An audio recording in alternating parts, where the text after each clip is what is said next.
el valor económico del mercado ecuestre, excluyendo a las carreras de caballos, que se puede catalogar como deporte, pero es más gambling, es otro negocio, está estimado en 350.000 billones de dólares por año. Que es más grande que Hollywood, me has dicho antes. Es más grande que motion pictures o las películas blockbusters en Estados Unidos, o que el golf en Estados Unidos, que uno diría, ¿cómo puede generar tanto? Es una barbaridad. Bienvenidos a un nuevo episodio de Crazy Mile Podcast. Somos Lucas y Pablo, aunque el Pablo no está porque está enfermo.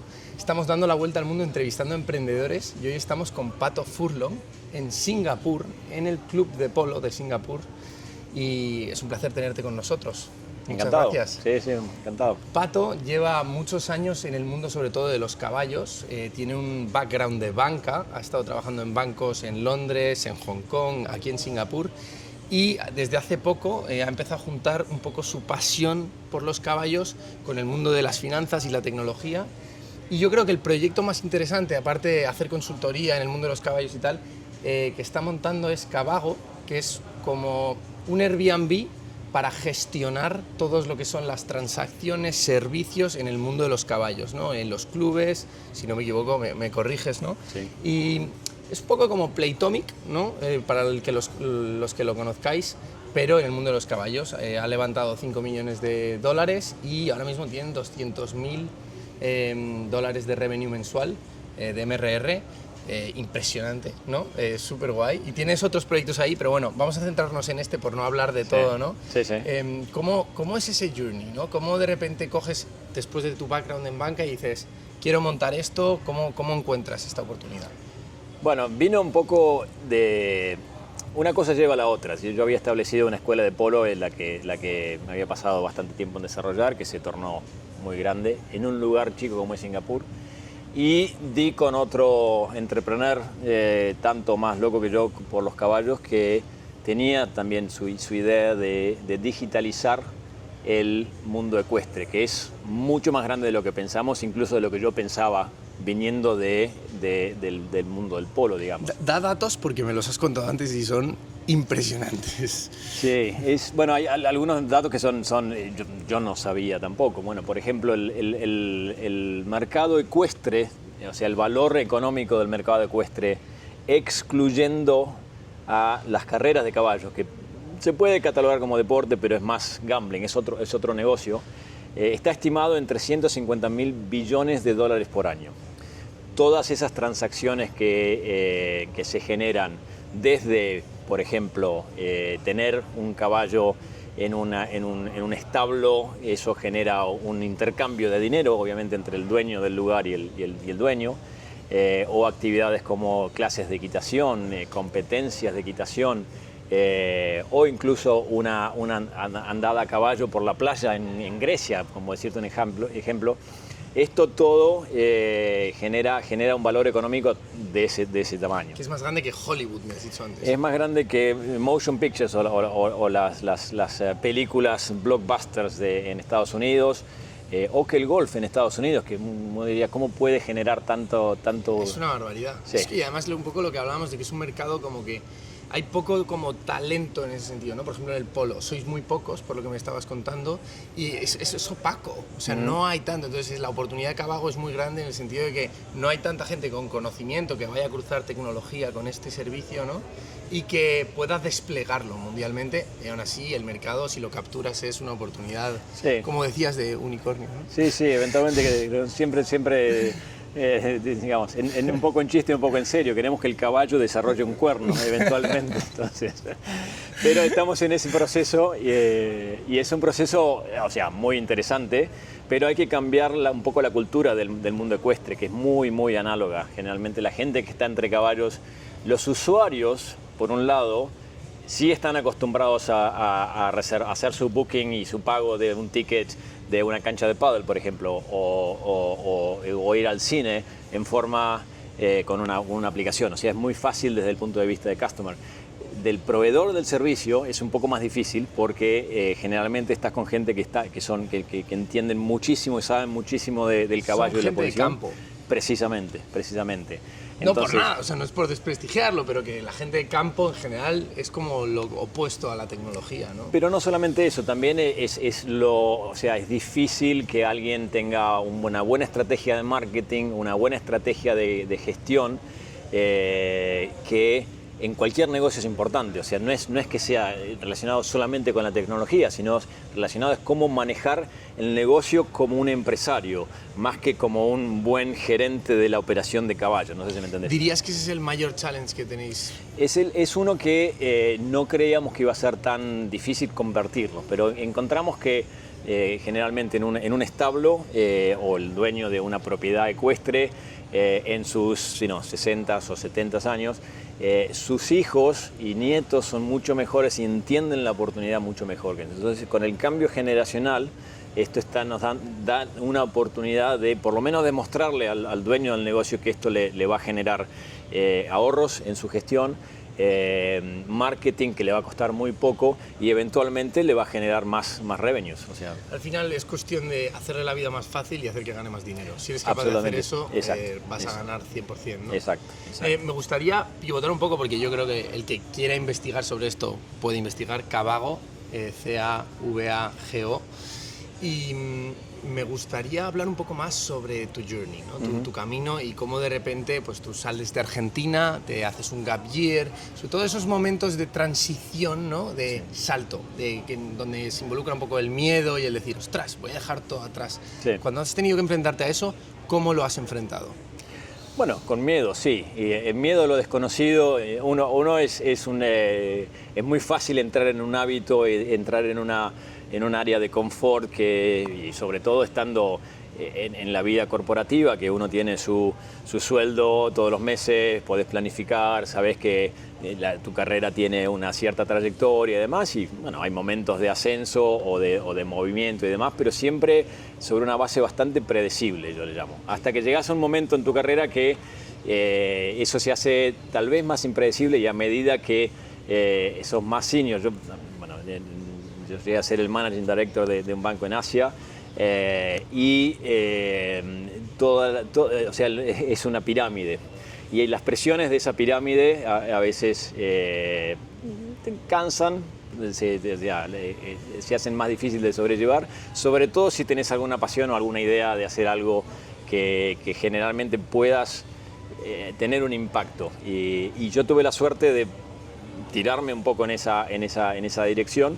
Y utilizando un poco el background, la experiencia o sea, de pasar yo tenía 45 años al momento de dejar una vida corporativa con muchas responsabilidades, con responsabilidades de familias o chicos en educación y demás, para hacer algo que realmente me apasionaba sin saber si iba a funcionar o no. Da miedo. Pero vos tenés que, bueno, por lo menos en mi caso, dar cuál es la alternativa. Y yo viéndome trabajar por otros 20 años en algo que sí, me estaba yendo muy bien, pero realmente no me llenaba en el día a día, hacer algo que de repente te querés levantar a la mañana para hacerlo sin saber cómo te va a ir, da una adrenalina distinta. Me decías antes que del 80% de tu tiempo lo inviertes en lo que te da el 20% de tus recursos, pero porque te encanta trabajar aquí, gestionando toda la parte pues, de polo, de la academia que acabas de mover a Malasia, ¿no? Y que el 20% que le enfocas a toda esta parte tecnológica que puede explotar, te hace sentir más feliz, más a gusto por el entregarte algo que te devuelve más, que no es dinero, sino es algo más personal. Yo siempre digo, un poco en chiste y un poco en serio, que yo en realidad no trabajo, yo hago lo que me gusta. Obviamente eso tiene su precio, porque sí, que yo me dedique, y no me quisiera dedicar el 80%, quisiera dedicarme el 100% a eso, pero no podría, porque generalmente, o sea, no podrías sustentarme económicamente, pero siempre lo que trato de hacer es poner en la balanza el retorno económico y el retorno, llamémoslo, de satisfacción. Y eso me da satisfacción. O sea, a mí estar entre los caballos y generar ideas y que eso me energiza y te pone, digamos, de buen humor para enfrentar otras cosas. Un momento. Antes de seguir con el podcast, queríamos contarte que esta vuelta al mundo es posible gracias a que tenemos de nuestro lado Holafly, que es la solución definitiva para tener datos ilimitados allá donde viajes. La gente lo que más valora es la tranquilidad. Y en el tema de internet, eso es Holafly, tranquilidad pura. Porque pisas un aeropuerto y ya tienes conexión. Puedes escribir a tus familiares, puedes pasar las aduanas descargándote el PDF que te piden en la frontera, sin ningún problema. Además, si trabajas mientras viajas, puedes compartir datos con tu ordenador. Y lo mejor es que no te tienes que preocupar de cuánto estás gastando. Ya quieras ver una peli o quieras tener una videollamada con tu familia o con tu jefe. Si en tu próximo viaje quieres tener la tranquilidad con la que nosotros viajamos, usa el código CRAZY y tendrás un 5% de descuento en tu próxima eSIM de Holafly. Y un 10% de descuento en la suscripción de Holafly, que son planes mensuales por si quieres viajar y hacer aventuras estilo nómada digital, estudiante de Erasmus, your choice. Seguimos con el podcast. Una pregunta, porque probablemente quien nos está escuchando no creo que esté en el Club de Polo de Singapur, estará en otro punto. A lo mejor tiene algo ahorrado y está ahí pensando en saltar o no, pero claramente económicamente esas decisiones pesan mucho. Tú, con tu experiencia, ¿qué le recomendarías en lo que se tenga que enfocar una persona que tiene algo ahorrado, ¿sabes? Como un chanchito, ¿no? Y tiene que dar el salto, pero claro, tiene que jugar también con la parte de la monetización. ¿Cómo se lo recomendarías que lo gestionara? Uno puede planificarlo, o sea, planificar lo que más puedas. Siempre hay las cosas van a salir no exactamente como las predecís.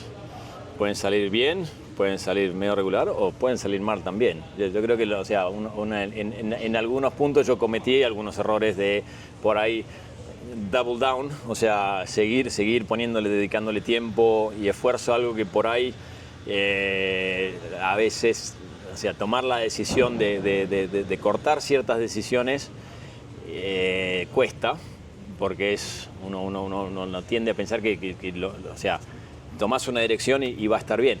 Y obviamente le tenés que meter la pasión que le tenés que meter, le metés la fuerza, pero hay veces cuesta por ahí tomar la decisión objetiva de hacer algo o de encarar las cosas por otro lado.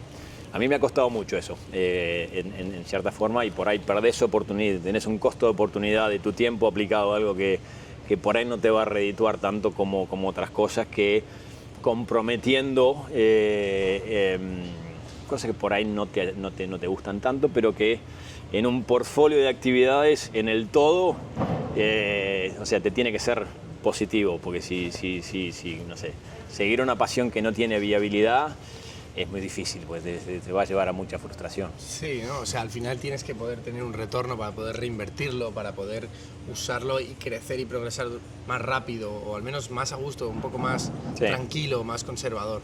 Sí, yo creo que está claro que a veces nosotros, que hemos saltado a la nada, justo hemos hecho todo lo contrario, a ver si funciona, pum, también das el todo y puede no funcionar. Es que el plan, de hecho, estaba hecho para que en el peor escenario al menos nos dábamos la vuelta al mundo o llegábamos lo más lejos posible y volvíamos a casa, y bueno, pues vuelves a empezar.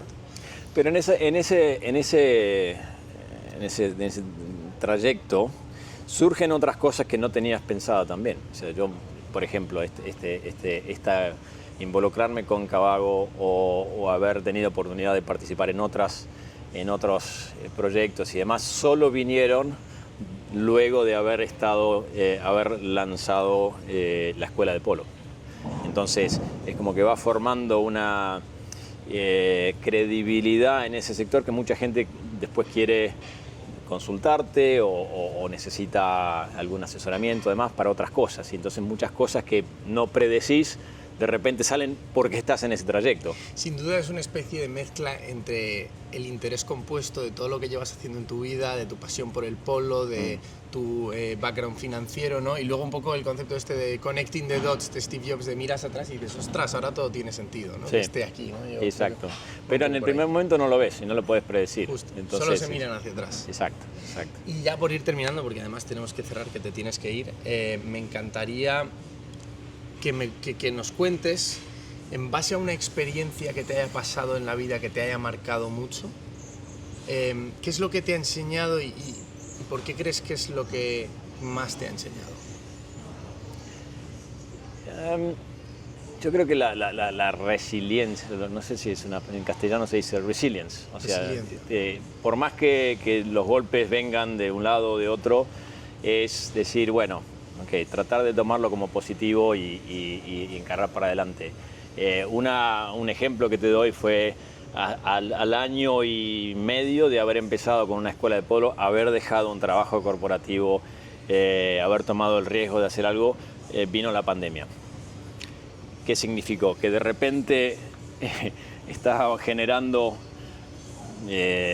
ventas y demás por las actividades y de repente había que cortar con todo, porque no sabía, vino el lockdown, ¿viste? La gente no podía salir a la calle y de repente el negocio se cortó de cuajo, quedándome con todos los costos de operación y demás. Y sí, ¿y acá? ¿Y ahora qué haces?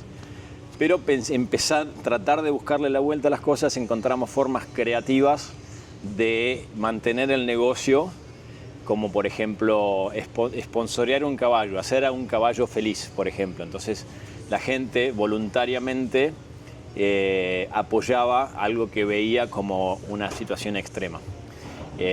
O tomar membresías temporarias y demás, porque siempre nuestra filosofía no era tener socios que nos pagaran todo el tiempo, sino que vinieran voluntariamente y aportaran a la comunidad. Y eso me enseñó mucho de cuando la gente ve que lo estás haciendo por pasión o porque realmente querés agregar valor a algo,